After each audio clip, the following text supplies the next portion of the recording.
रात गहरी थी। चारों तरफ ऐसा सन्नाटा पसरा था जैसे हवा भी डरकर थम गई हो, और उसी सन्नाटे में छिपा था एक ऐसा रहस्य जो विज्ञान की समझ से भी परे था और धर्म की सीमाओं से भी बाहर। कहा जाता है इस ब्रह्मांड को चलाने वाली शक्ति अनंत है, करोड़ों आकाशगंगाओं की रचिता, समय, जीवन और मृत्यु की स्वामिनी।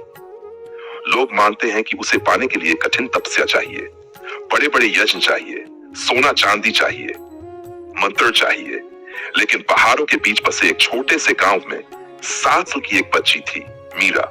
मीरा के पास न धन था न वैभव, बस एक पुरानी खुरदुरी लकड़ी की कृष्ण गुड़िया थी। वही उसकी दुनिया थी, वही उसका दोस्त, वही उसका भाई। गांव वाले उसे पागल कहते थे क्योंकि मीरा उस गुड़िया से बातें करती थी, हंसती थी, रूठती थी, खाना खिलाती थी और रात को उसे लोरी सुनाकर सोती थी। सबसे अजीब बात यह थी, जब पूरा गांव सो जाता तब मीरा की चौपड़ी से 2 लोगों की धीरे धीरे बात करने की आवाजें आती थीं। लेकिन अंदर तो सिर्फ मीरा होती थी। फिर दूसरी आवाज किसकी थी? एक दिन गांव में बहुत बड़ा महाअनुष्ठान रखा गया। बड़े पुजारी आए, धूप, दीप, अग्नि, शंख, मंत्र, चारों तरफ भव्यता ही भव्यता थी। अमीर लोग सोने के थाल चढ़ा रहे थे, बच्चे चमचमाते खिलौनों से खेल रहे थे। मीरा भी अपनी लकड़ी की गुड़िया लेकर वहां पहुंची। उसने मासूमियत से कहा, मैं भी कान्हा को यहाँ बैठाऊंगी। मुख्य पुजारी क्रोधित हो उठा। उसने गर्ज कर कहा, यह गंदी लकड़ी इस पवित्र स्थान को अपवित्र कर देगी। और उसने मीरा को धक्का दे दिया।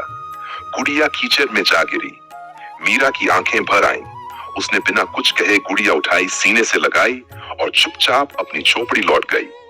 उस रात भयानक तूफान आया। बिजली चमक रही थी, बादल गरज रहे थे, पेड़ कांप रहे थे, लेकिन मीरा की झोपड़ी के अंदर उससे भी गहरा सन्नाटा था। मीरा अंधेरे में बैठी थी, गुड़िया को सीने से लगाए। उसकी आंखों से एक गर्म आंसू गिरा सीधा उस लकड़ी की गुड़िया पर, और तभी सब कुछ रुक गया। तूफान थम गया, हवा रुक गई, जैसे किसी ने पूरे ब्रह्मांड का समय रोक दिया हो। झोपड़ी के अंदर एक हल्की नीली रोशनी फैलने लगी। धक, धीमी धीमी धड़कन सुनाई दी। मीरा ने कांपते हाथों से गुड़िया को देखा। लकड़ी की छाती ऊपर नीचे हो रही थी, वह सांस ले रही थी। गुड़िया ने धीरे से आंखें खोली और उन आंखों में तारे चमक रहे थे। पूरा ब्रह्मांड टिमटिमा रहा था। अनंत शक्ति उस रात एक छोटी सी गुड़िया बनकर मीरा के सामने खड़ी थी। भगवान ने अपना विराट रूप छोड़ दिया था सिर्फ एक बच्ची के प्रेम के लिए। उस रात मीरा हंसी और कृष्ण उसके साथ मिट्टी में बैठकर खेले। अगली सुबह गांव में हड़कंप मच गया। मंदिर की सोने की मुख्य मूर्ति गायब थी। पुजारी पागलों की तरह रूठते रूठते मीरा की झोपड़ी तक पहुंचे। दरवाजा खुला था।